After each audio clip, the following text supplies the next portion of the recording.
everyone, and welcome to Take a Pause with Menopause, where we will talk about the pause in all of her glory and not so glory. Today, I'm happy to have my co host Melissa with me again. Hi, Melissa. Hello. And we're going to go global, girls. We are going global, and we are talking about menopause around the world, or global pause. We could make it like that, just a little funny thing. We'll go hmm from Japan to the UK, and a couple of things in between. Yeah, menopause is happening everywhere. It is. Well, because there's women everywhere. People don't like to admit that, but we're there. So, yeah, so I think it's perfect that, and I'm so excited for this conversation because it's not just us here in the US, but let's see how other women view it. I think that's the key takeaway here. So, without Yeah. further ado, Melissa, what you got? Well, menopause is happening everywhere, like we just said. But the way that we talk about it and the way that women feel supported depends a lot on where you live. Hmm. So today we're taking menopause around the world, Japan, the UK, Australia, and beyond. What's normalized, what's stigmatized, what's supported, and what we can learn. And if you ever thought, why does this feel so lonely? This episode is going to make you feel seen. Nearly 3 in 4 women worldwide don't feel well informed about menopause, and they never seek help. So that's a global silence. That's not just in our country, that's everywhere. I agree. And I would just like to do a quick disclaimer that this is education and lived experience conversation. I mean, we're living it, girls. We're telling you from our experience. It's not medical advice. So if you are struggling, please feel free to contact your provider, find a clinician, just get the help that you need. We're just here to bring it to you and maybe make you laugh a little bit, but that's it. A little bit. A little bit. Yeah. So, before we do go country to country, Melissa, why do you think menopause feels like a secret? Like, shh, don't say anything. And why do you think that maybe we'll see if it's normalized in other countries? Yep, I'm sure culture plays a big role in why people keep it a secret. I think in this country it is like that. I think your workplace norms have something to do with it because that's where most people spend most of their time in their workplace. I think gender expectations have something to do with it. How much you can access your health care. Because if you don't have access to health care, then what are you going to do? Yeah. And then I think like how people view the symptoms, and is it making you old? Are you now old that you are going through menopause? Or I know different cultures view it differently, but I think a culture is one big part of it, I think. Yeah, I would agree because I think, it's what, like about 20% of women globally feel, well informed about menopause. Like 20%. It's crazy, Yeah. right? And that they only Yeah. feel like, hey, I know what's going on, I know what's happening. So hopefully by the end of this episode, we'll be able to get it to a higher percentage. Just 100% with just you and I understanding it better, right? Right? So let's start with Japan, right? The one thing that comes up a lot is like how symptoms are described and how much it's expected to be endured quietly. So, I mean, I'm curious to see how Japanese women consider menopause. I think so. In Japan, they view it as a natural stage of life. Mm, They have less language about being broken and more acceptance. They have less symptoms because of their diets, because, hey, soy, right? That's yeah. like great for you. Hmm. And are more active, I think, overall than people in the United States. There's less talk about it in public, but it's also less shameful. It's not considered taboo. It's just, something private that you're going Right. through. Many Japanese women describe it as a calmer, more self directed phase. So it's more internal authority. Um, I like I mean, that they term. do, yeah. Internal authority. Okay. So they still have hot flashes, that's like the Mhm. iconic vasomotor symptom that most people have. So, but in Japan, it's only around like 16% of women that report having hot flashes, whereas in the United States it's around 40, and then in Europe it's like 74%. So, and a broad analysis of menopausal symptoms globally shows that overall symptoms like joint pain, sleep issues, depression, hot flashes, they affect women everywhere, but the prevalence rates differ by region and personal factors like BMI and menopausal stage. Age, like if you're peri or Yeah. pre, yeah. Yeah. So the biology is universal. So if you're someone with a uterus and ovaries, you're going to be going through this.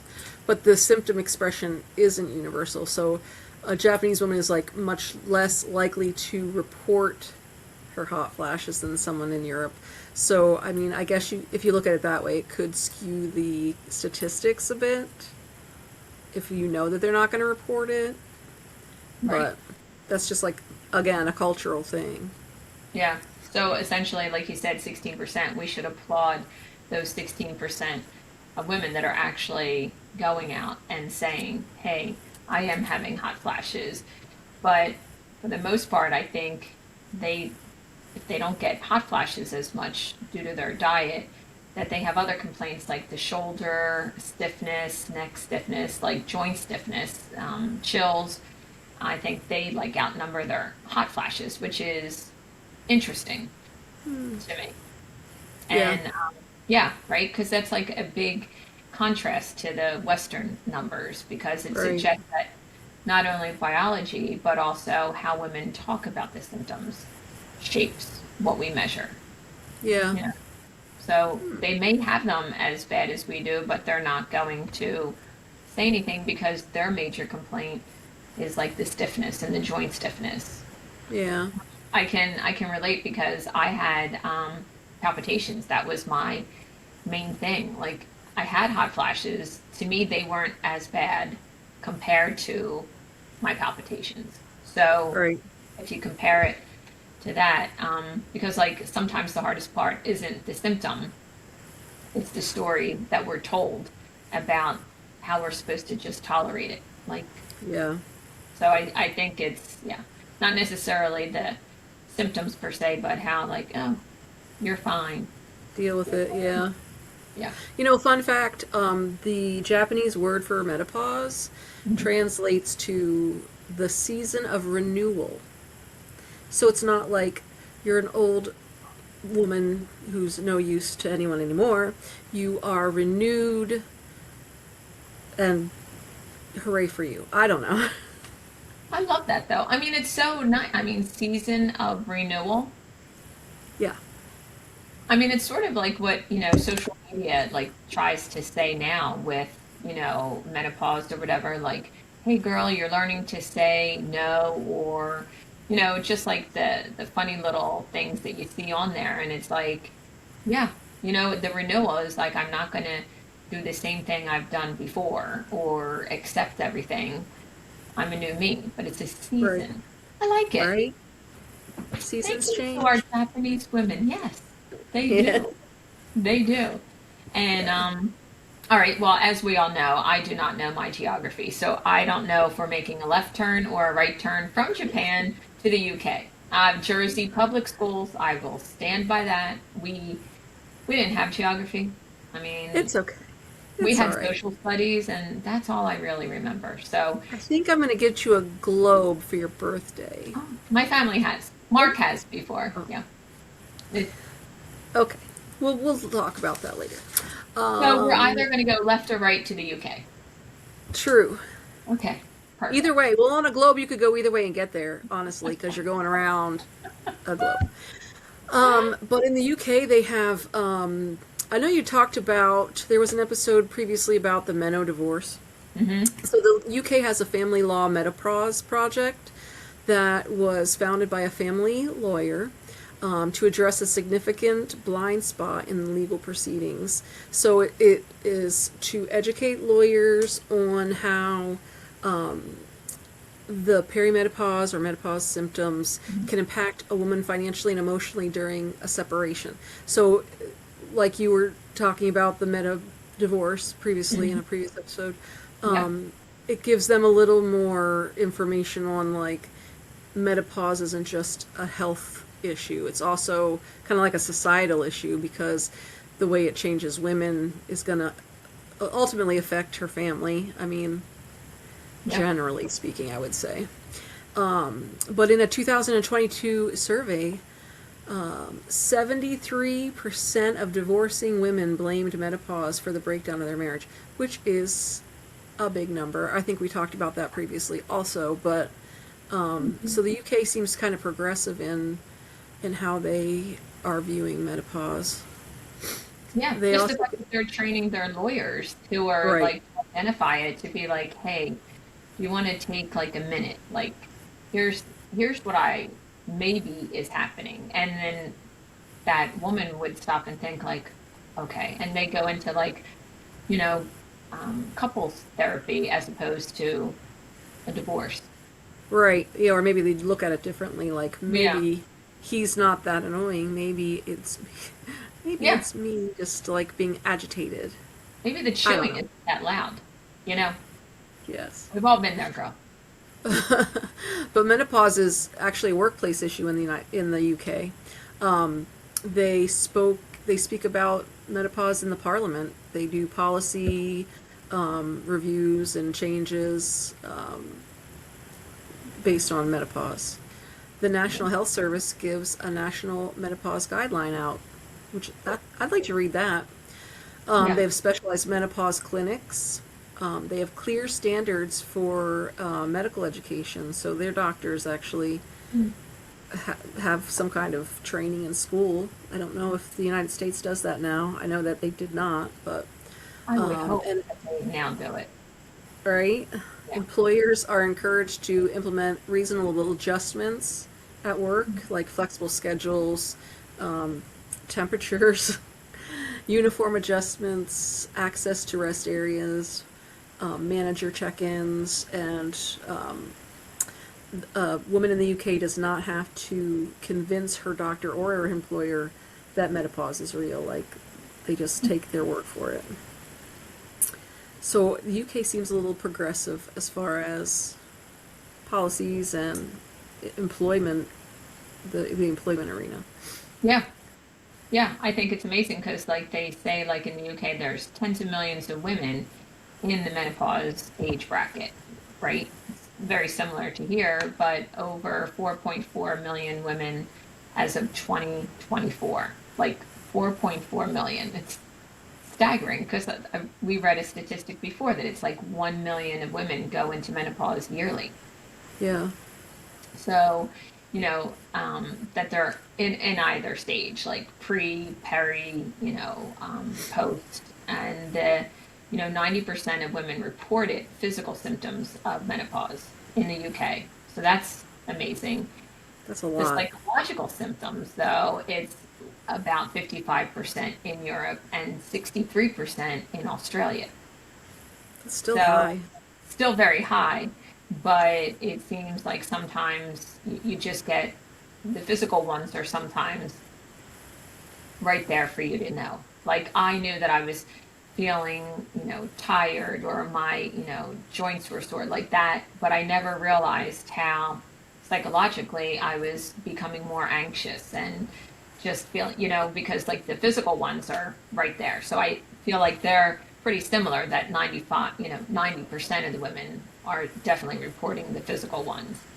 And Yeah. that, in the UK, the workplace, that it does also impact it economically like it does here. There's millions of work days that are lost annually And it says around 900,000 women have left jobs because of menopause difficulties. That's Right? crazy. It is, I mean, I, it's just staggering, which is, like with us at Menopause, that is what we are working on. We're working on supporting menopause readiness in the workforce. Because if you don't get the support that you need at home, at least I'm going to go to work and get support by peers, managers, employers, just that whole, you know, feeling of not being isolated. Yeah, that Kudos makes a to lot the of UK. difference. Yeah. Yeah. Australia is interesting because it often blends medical support with wellness culture, movement, nutrition, like mental health stuff. So, Australian research shows that among women who are menopausal, 97% approximately report physical symptoms, and like you just said, 63 have psychological symptoms, and that's even higher than in Europe. Hmm. So almost all of Australian women in menopausal age ranges report physical symptoms, suggesting that the Western stereotype is not alone. They will also report, I think Americans will not suffer in silence. Apparently, neither will the Australians. They will tell you, which Yeah, is great. Be honest about it. Yeah. it is great because that, I think, it's a staggering number in the sense, 97%. So it's up from the UK, but it explains why women in Australia often talk about it as a life stage that affects the quality of daily life and well-being. So here we have, Japanese women saying that it's a season of renewal. We have Australian women saying that it is a life stage, which it is. So it's like that, you know, I don't know if terms work, but whatever it is, like, let's find a nicer term for it in the US as opposed to, getting old or barren, Right. you know. Right. Barren. Yeah. let's, let's think of that because it's very true.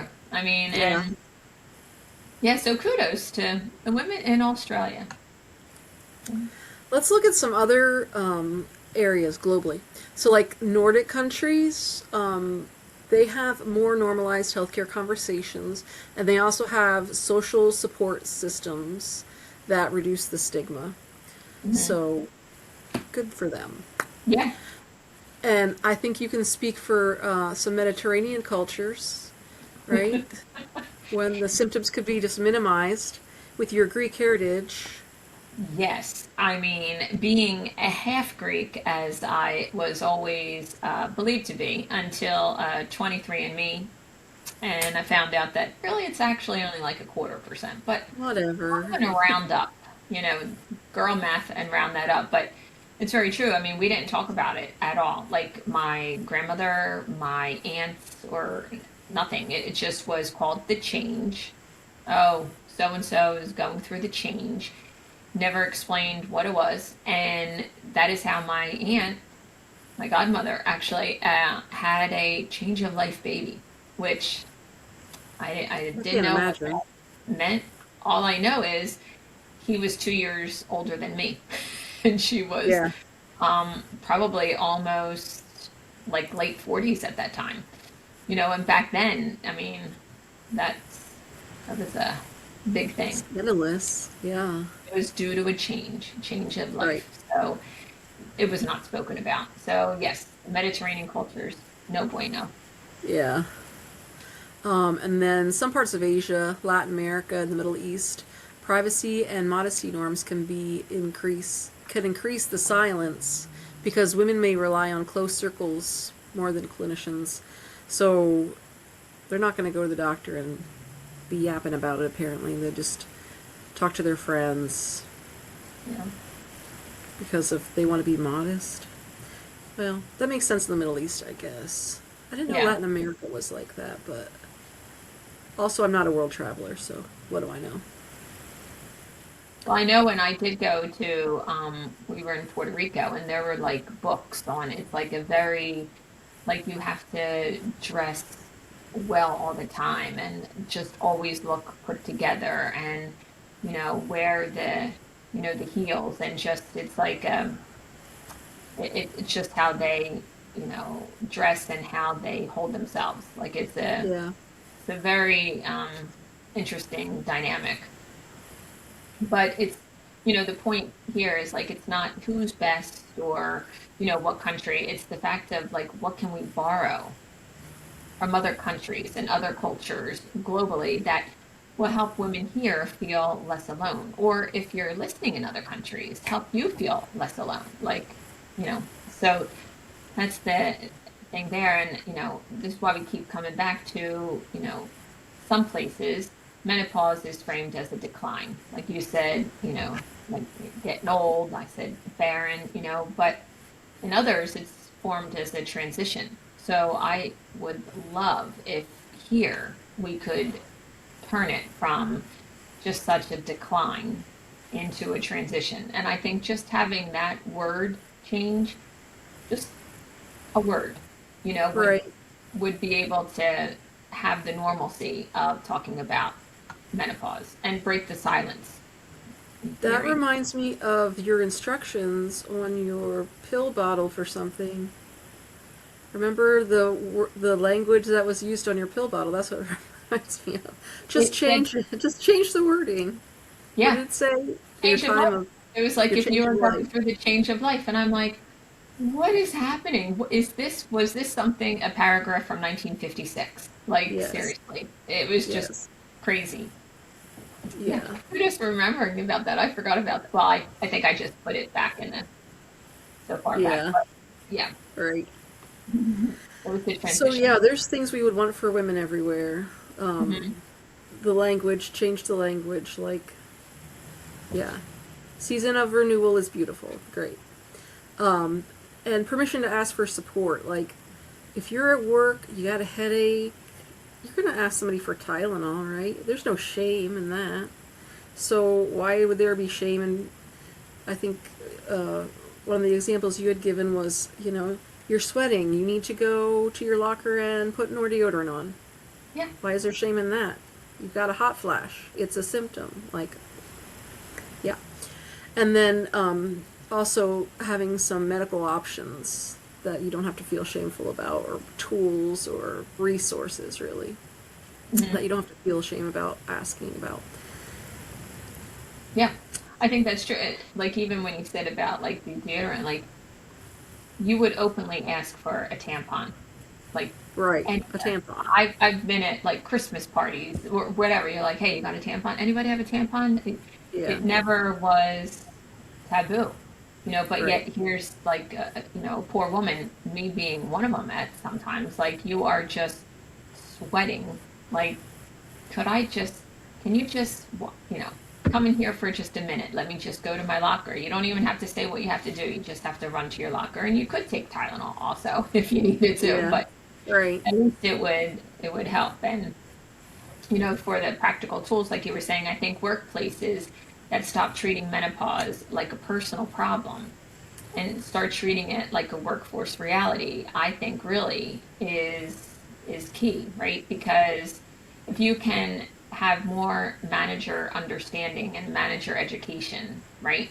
Then when leadership has a language change, women don't feel like they're asking for special treatment, right? Like, I'm Right. not at, can I go to my locker for special treatment? It's just felt like a normal support. Like, you're not afraid to ask. You're not afraid to go for that Tylenol or whatever. So I think it just needs to be a workforce reality, Yeah, basically. yeah. We can borrow that from the UK. We can. Gotta love it. Across the pond. So our key takeaways, what would you think the key takeaways are from today? Also, before I forget, before you say the key takeaways, we have statistics that we did check from other countries. Oh yeah. And I have them written down because I could, and like I said, could not remember. And I don't know where we are globally. So I'll just start with we looked up what the rate of the usage of HRT was in other countries. So in the US, it's according to 2020, and this is according to the JAMA or JAMA, however you say it. It's the Journal of American Medical Association. Here in the US, it's 4.7%. Crazy. I hope that now with the black label going away that it would increase, Yeah. but Thailand is at 8%. Mexico is at 20%. I thought that was great. Spain, 15%. The UK is also 15%.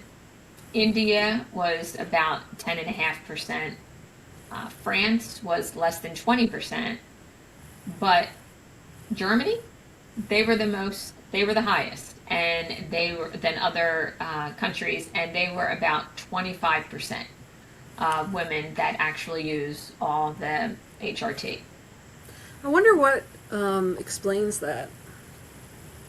Yeah, Like their advertising or their access to it, or it would be interesting. That'd be an interesting rabbit hole. it will be, There must be a reason. right? My conspiracy theory. Yes. Well, there are always conspiracy theories, right? Like you could say that for the US, we did have the black box warning. So that would explain why the number is so low, Yeah. right? But for other, like Thailand, like I read somewhere that they do get their HRT is free,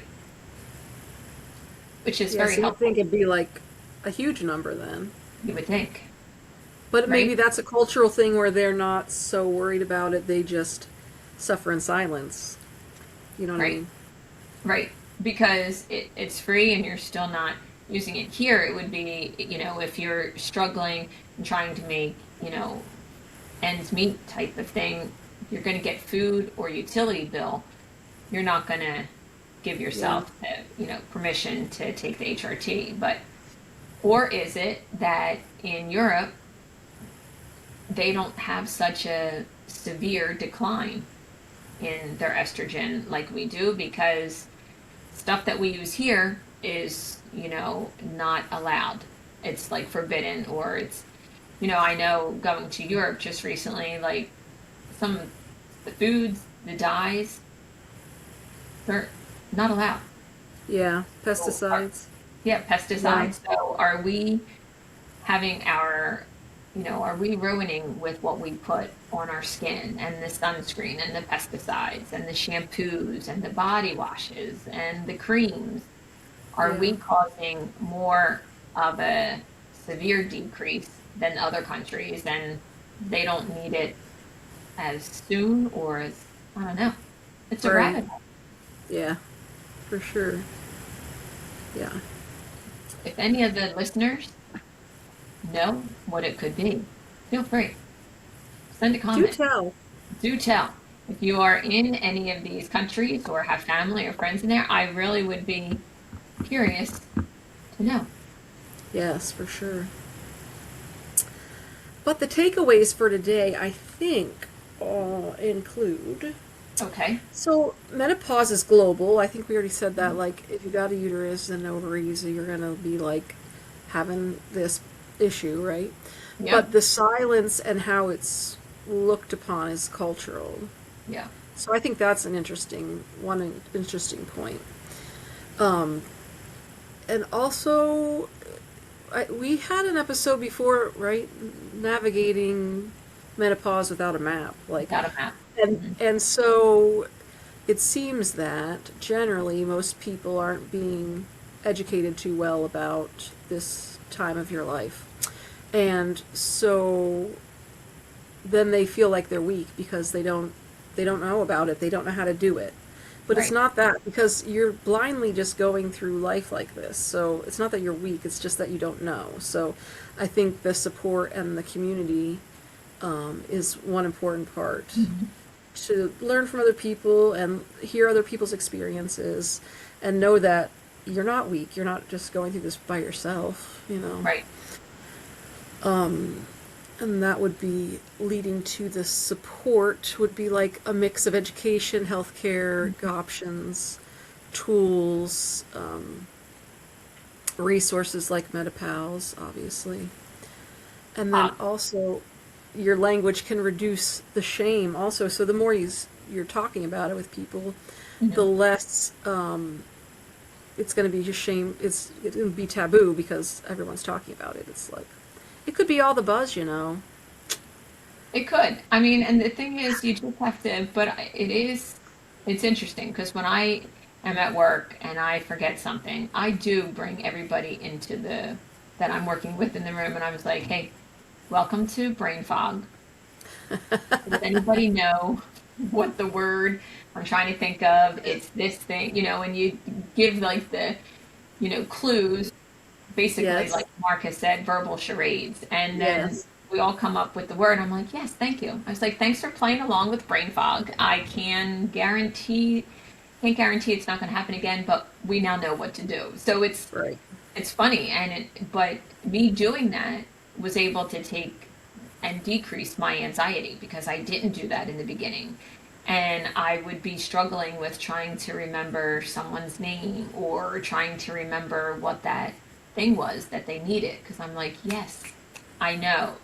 So you pull it in and it sort of, I don't know, makes everybody know and everybody have more grace towards you. Like it's not something that is long term, it's just a very short fog that will Yeah. clear. Right. So that's what just I tried to do. And I try to encourage other, my coworkers to do it too. And you get reluctant. Like you'll have somebody look at you and they're like, oh, and I walk away and You're I'm like, nuts. they're Yeah. not going to do it. Exactly. Exactly. But I'm trying to, because, you work with younger women. I'm trying to get them like, hey, if you can see it's not, not bad to say, then they can continue. Yeah. So yeah, we all just have to do it a little bit at a time. Like you said, language helps the shame go away. Yeah. Putting it out in the open. Yeah. Mm-hmm.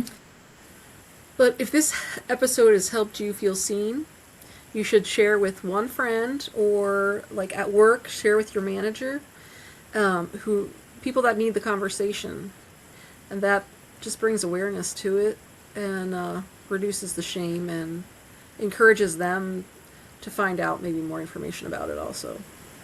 Yeah, I agree. And, if you want a workplace ready resource or toolkits or education, you can please feel free to visit menopause.com because this is how we break through the silence. And by getting it into workplaces through HR, it supports a menopause readiness in the workplace. So, it becomes completely normal to talk about it, whatever department you're in and whatever type of business you're in. So that is truly a great takeaway and a great thing to just follow through on, I Yeah, think. yeah, yeah. Menopause is universal, but how you frame it and experience it, that's all. That makes the difference Hmm. of your trip, your journey, whatever you want to call it. Journey. Yeah. I would like Journey. the a season of renewal. That is going to Your be my season. journey. I may get a Yes. t-shirt that says that. There you go. You could cricket that. I could cricket it. I think it's great. Have a couple of Perfect. trees on there. Like have it look good. Yes. Perfect.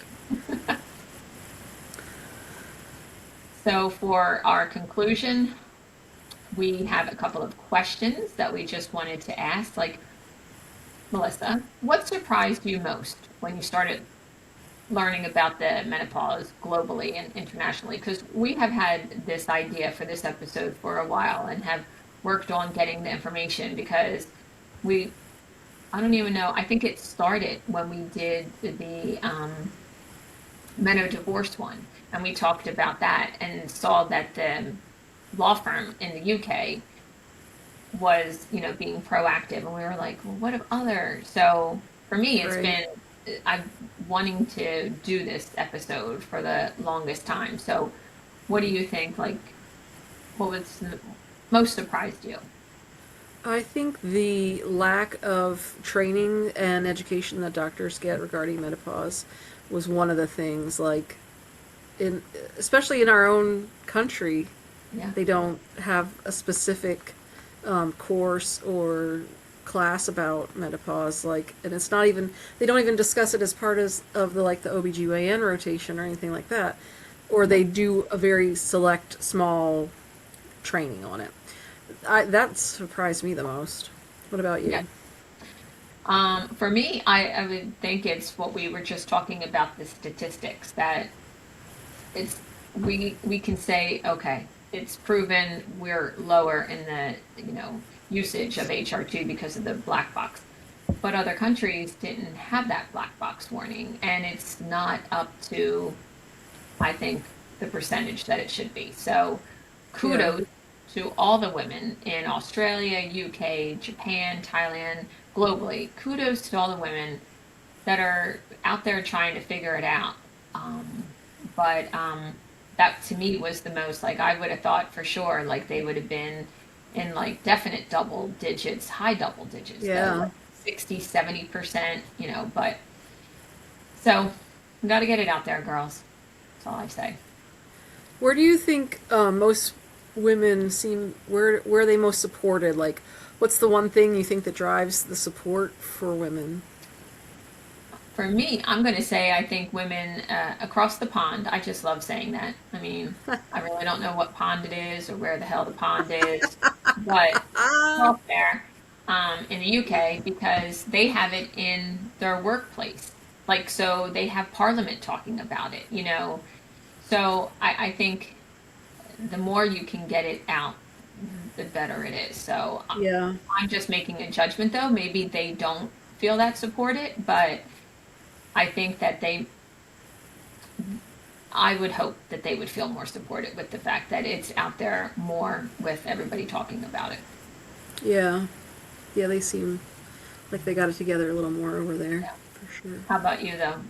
Where do you think they seem most supported? I don't know. Nowhere. I, don't I would like to think the one thing that drives support is your family, though. Yeah. Like, I would like Oh, to yeah. think that people get supported by their family or their friends, people around them. But I don't know. Yeah. I would agree. I do.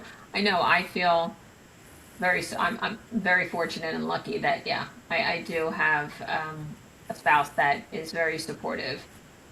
When I make comments of the chewing, it's a joke, or is it? We don't know. But Oops, whatever. he's been there. I mean, he has seen me like turn but it's out of love, like I just said. Yes. It's out of love and Yeah. concern. Like, did you always chew that loud? But I do think you're absolutely right. The support does come from your home environment, and you build on that. Yeah. I think that's What What do you tell women who are embarrassed bringing this up at work? just do it, girl.